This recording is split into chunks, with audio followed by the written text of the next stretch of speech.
Hi everyone, I'm Devin, And I'm Andy. and welcome back to False Pretenses. Today we're going to be talking about the self-proclaimed king of fraud, Aleksandr Zhukov. Aleksandr Zhukov is best known as the man who defrauded more than $7 million from advertisers, publishers, platforms, and others in the United States. Zhukov was born in Russia in 1980. The exact location is shrouded in secrecy, or we just couldn't find it on the internet. What we do know is that he lived his life in relative obscurity up until 2014 when he hatched a plot to defraud the people in an ad scam. Ad frauds are defined as the practice of fraudulently representing online advertising impressions, clicks, conversion, or data events in order to generate revenue. Ad frauds are particularly popular amongst cybercriminals. A successful ad fraud campaign generally involves a sophisticated combination of identity fraud and attribution fraud. For example, sending fake traffic through bots using fake social accounts and falsified cookies. Bots will click on the ads available on a scam page that's faking a famous brand. This then generates revenue. Zhukov hatched his plan in September of 2014, where, with a group of programmers, he began to set the stage for his business, which he named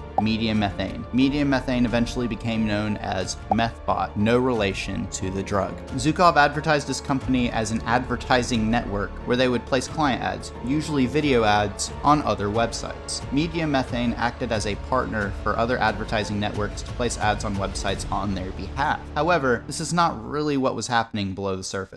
In actuality, Zhukov and 5 other associates allegedly rented more than 1,900 computer servers at commercial data centers in Texas and elsewhere and used them to simulate human viewing ads on fabricated websites. The bots that these men set up were extremely sophisticated, able to fool the CAPTCHA tests many sites have in order to stop botting activity. These bots would load up the ads on blank web pages while falsely reporting that the ads on live web pages, which is a website domain spoofing tactic. Zhukov was extremely proud of his business he had created. In text messages with his friends, he's quoted as saying the following: "You bet, I'm the king of fraud." His friend replied, "Are you gangsters?" "No, we're Russians." That is what I would think a Russian conversation would go like, honestly. That's hilarious. But he for sure knew that he was committing this crime, as he's shown in the text messages. Was anybody, harmed in this? Not specifically, unless you count, the advertising firms that he was ripping off because they weren't actually having their advertisements seen by people. Okay, yeah. But I mean, it was very sophisticated. It's a very, very white-collar crime, but the government speculated that with bots that sophisticated, they could be used, for example, to, help spread misinformation during election cycles. Oh, really? That's crazy. So they got some eyeballs, some true investigators. Mm-hmm. So how did they end up getting caught? Well, I'm glad you asked. Part of the credit goes to the Trustworthy Accountability Group, or TAG for short. TAG is an information sharing and analysis organization that helps protect the advertising industry by collecting and disseminating data about fraud so patterns can be more easily identified. TAG member organizations found signs of the domain spoofing scheme that Zhukov was running and reported it. Then, this data was shared with authorities, leading to the discovery of the MethBot ad fraud scheme. Once the authorities were made aware, the FBI issued an arrest warrant for Zhukov. On November 6, 2018, Bulgarian police raided the apartment in the Black Sea port of Varna where Zhukov was living, and with U.S. law enforcement present, questioned, then arrested Zhukov, seizing his computer hardware, cell phones, and other accessories. U.S. authorities unsealed a 13-count indictment against him and 7 other Russian and Kazakh nationals later that month. Zhukov was extradited to the United States 2 months later in January 2019. USA! USA!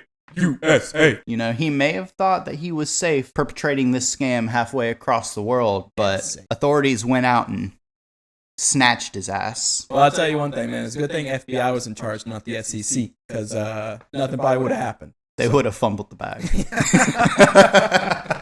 If you're interested in a story where the SEC did fumble the bag multiple times, honestly watch any other video on our channel. We have no faith in them. After being extradited to the United States, Zhukov went on trial for his involvement for his crimes. He was sentenced by the United States District Judge Eric R. Comedy to 10 years imprisonment. The court also ordered Zhukov to pay $3,827,493 in forfeiture. The victim companies collectively paid more than $7 million for ads that were never actually viewed by human internet users and never never actually displayed on real web pages. Zhukov directed and transferred proceeds from the scheme to and through multiple personal and corporate bank accounts in Bulgaria, Russia, the United Kingdom, Czech Republic, Latvia, and Cyprus. He kept 75% of the scheme's proceeds for himself and pocketed more than $4.8 million.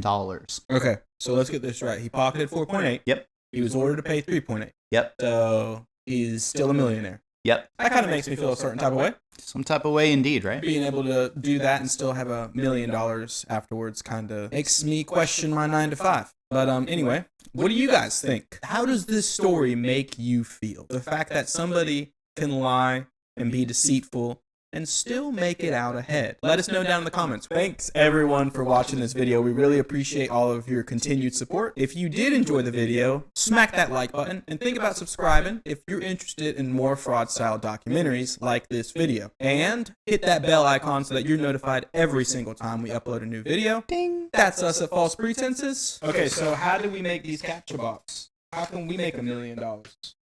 That's the question. Learn how to program first. Or hire someone who knows already. Hey, programmers out there, hit our DMs. Can you hit us with a bot that likes our video 850,000 times?